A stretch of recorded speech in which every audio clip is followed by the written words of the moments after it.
Scene 6, Kristen Malin.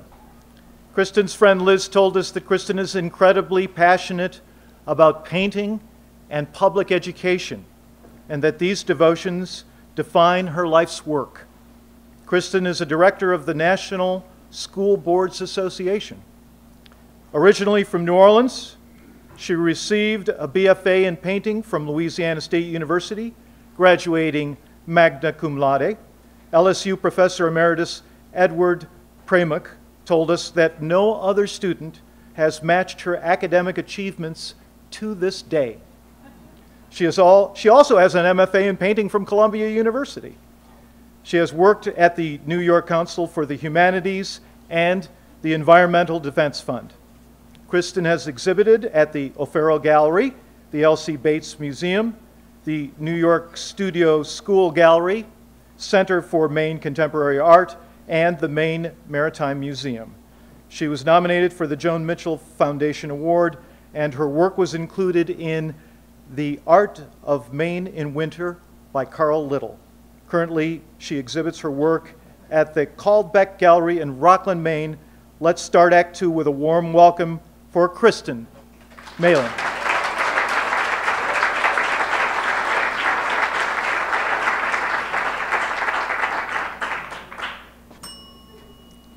Okay, this is Governor's Island in New York Harbor. It looks at Manhattan. It's between Brooklyn on the right and New Jersey on the left. And I had the awesome opportunity of privileged access on Governor's Island through an artist residency organized by the New York Studio School Alumni Association. The artist selection process was juried by Lois Dodd, and we got to work within the park boundaries. Governor's Island was not yet open to the public, so we were about the only people on the island. We could paint anywhere within the boundaries. We took the ferry across every day. We had to take the 5 p.m. ferry across at night. We were not allowed to stay there at night. But it was an awesome opportunity to paint New York with solitude, privacy, and safety. This is Castle Williams at the confluence of the East and Hudson. It guarded New York. And what struck me about Governor's Island is the road, the wall, and the fence that went all the way around it. You couldn't get to the water, which is very unlike our experience here in Maine, where we can just go walk in the water. We can swim there in January. One of the things I did when I first was there was, because we had to catch the 5 p.m. ferry, there was 20 minutes where I waited for the ferry, and I didn't want to waste any time. So I had these 5x7 watercolor papers, and these were like my gesture drawings or Zen paintings. At the end of the day, I would just paint in as few strokes as possible a sum of the day. Well, I wanted to be at the water, and I wanted to be painting the New York skyline. And in my career, I have always painted on 4x6-inch watercolor blocks. That's just something I do.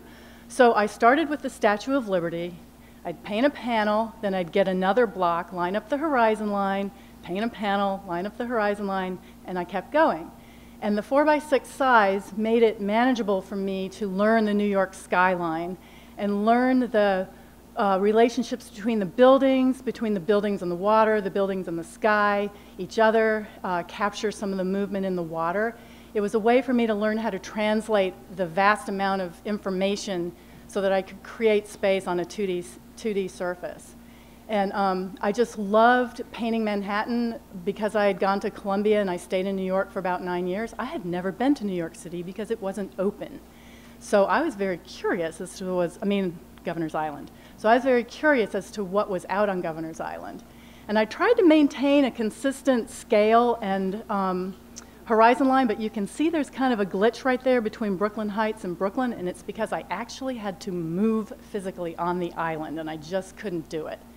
I loved painting Brooklyn. It was very colorful.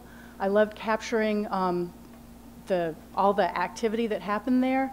And what I realized is that these panels were painted over several hours in a day, over, I think, 3 days. So there's an element of elapsed time in these panels because the sky is different and the water's different depending on where I was in the day.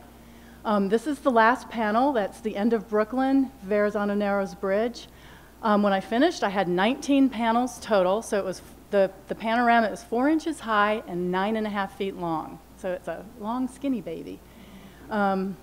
Watercolor and gouache. That's the end. And this is New York City. And what struck me about looking at it from Governor's Island is it looks kind of small. It's definitely an island. It's at sea level, and it's a great urban landscape. There are clouds and sky, which are two things I love to paint, and then this awesome cityscape. So I loved it. I had a great time. This is a watercolor I did of that view. It's 10 inches high and about 30 inches long, and I really tried to capture the clouds, the sky, the fact that New York is an island, and also the buildings. I wanted to do a portrait of the buildings because New Yorkers love the buildings. And this became my favorite view. What I loved about it is that slice of sky between the two paintings. It's very hard in New York to get a slice of sky that goes all the way to the ground. And it was also very poignant because that was where the towers used to be. So it was beautiful, and just, I loved painting that. And here's my easel with a start of a painting on it, and I'm painting that view. I also fell in love with that blue cylindrical building and the cluster of black buildings behind it. The blue building reflected everything, and then the black buildings, depending on the light, just became this luscious dark black, and I loved it. And that's the finished painting. And I tried to capture that sense of urban landscape, that there's water and sky. I tried to get the slice of sky down there, the blue building, the black buildings, and then I put in the railing because I wanted there to be a barrier between the viewer and New York, because that's the way it was out there on Governor's Island. Then I had to go back to Maine, and I mean, it's good, but I was sad.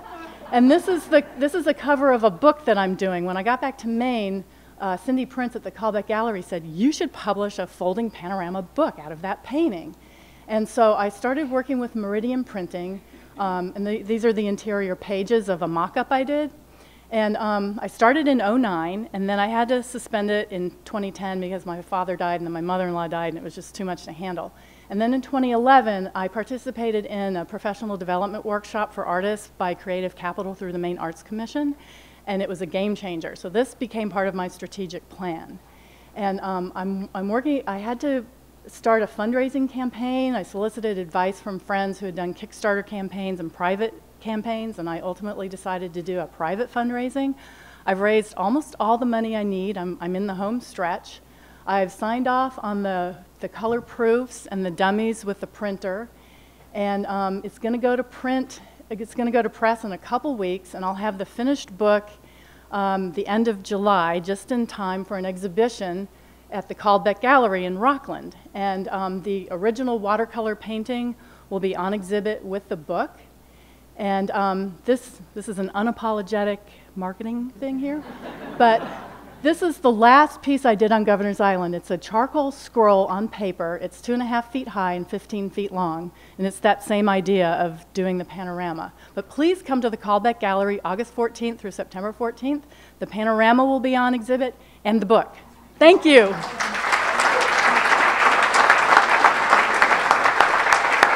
I love New York. Beautiful. Thank you, Kristen.